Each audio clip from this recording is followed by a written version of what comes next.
6 years in Canada, still no PR. So today's video is a little bit different. I will be sharing the top 5 things I did in preparation of moving to Canada. My background is a little bit noisy. I am trying to enjoy what's left of summer. So let's get into it. So the first thing I did was to get my driving transcript. If you have intentions of driving, and this is, I'm referring to Ontario. I don't know what is required in other provinces, but in Ontario, if you had a Jamaican license and you come prepared with your driving transcript, you can do the G1, which is like a learner's license, bypass G2 and just get your G. The G is better because your insurance is a little bit cheaper.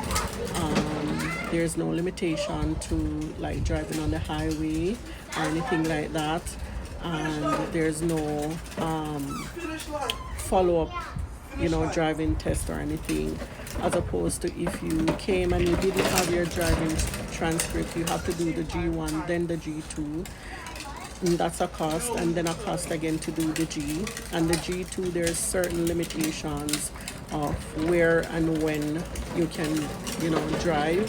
I believe you can't drive on the highway. I'm not fully sure, but it's just better to have the G. So to get the driving transcript, I had to go into Kingston at Transport Authority. When I went there the first time, I had to turn back because I had outstanding tickets. So if you have outstanding tickets, then you won't get it.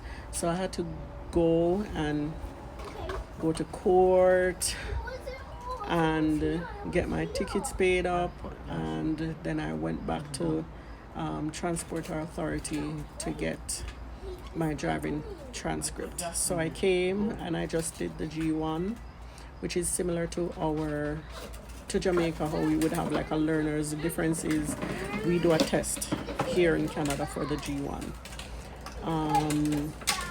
And then I bypassed the G2 and I just did a driving test to get the G.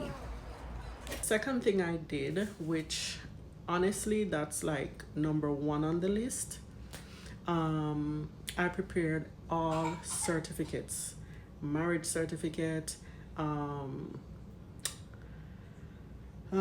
school leaving certificates, if it's job related, I brought those.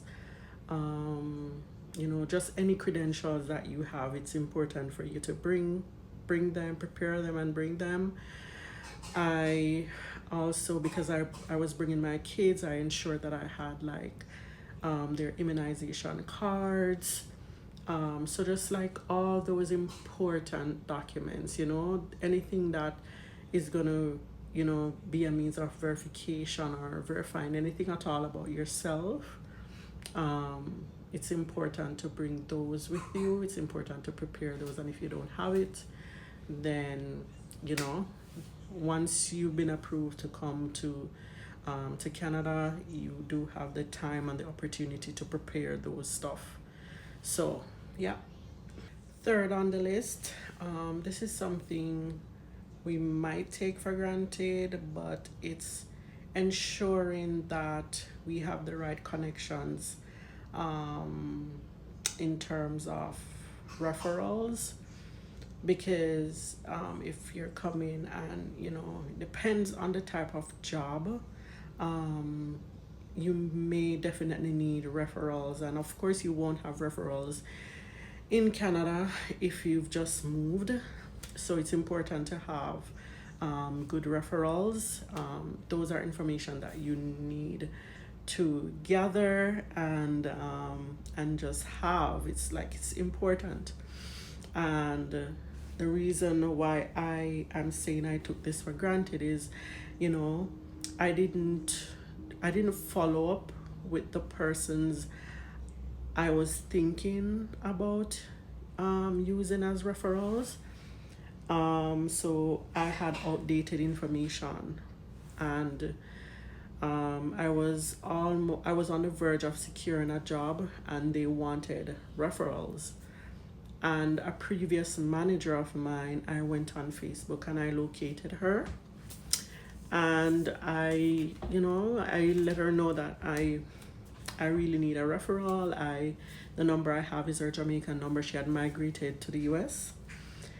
And I asked her for I asked her to be, a referral for a job that I'm trying to secure. And she was like, sure, absolutely fine. And then as soon as I asked for her email address and telephone number, I couldn't hear she didn't reply back. So like, it's important to have very good contacts, so that if in the event you come here and you're needing to secure like a really good job or whatever, and they need referral, you want to know that you have that handy. I believe this is the fourth. I thought I had 5. I feel like I'm forgetting something, but nevertheless, this was a very important part of me preparing to move to Canada. Friends and family often tell me that going to the hairdresser in Canada is so expensive, and so I found it very convenient that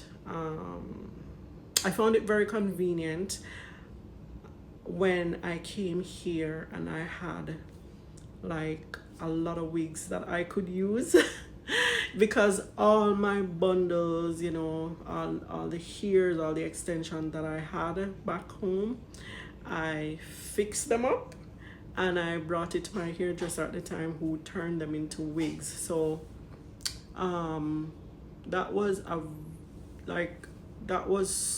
such a good move to do that, because I have not had the best experience either way with hairdressers here in Canada.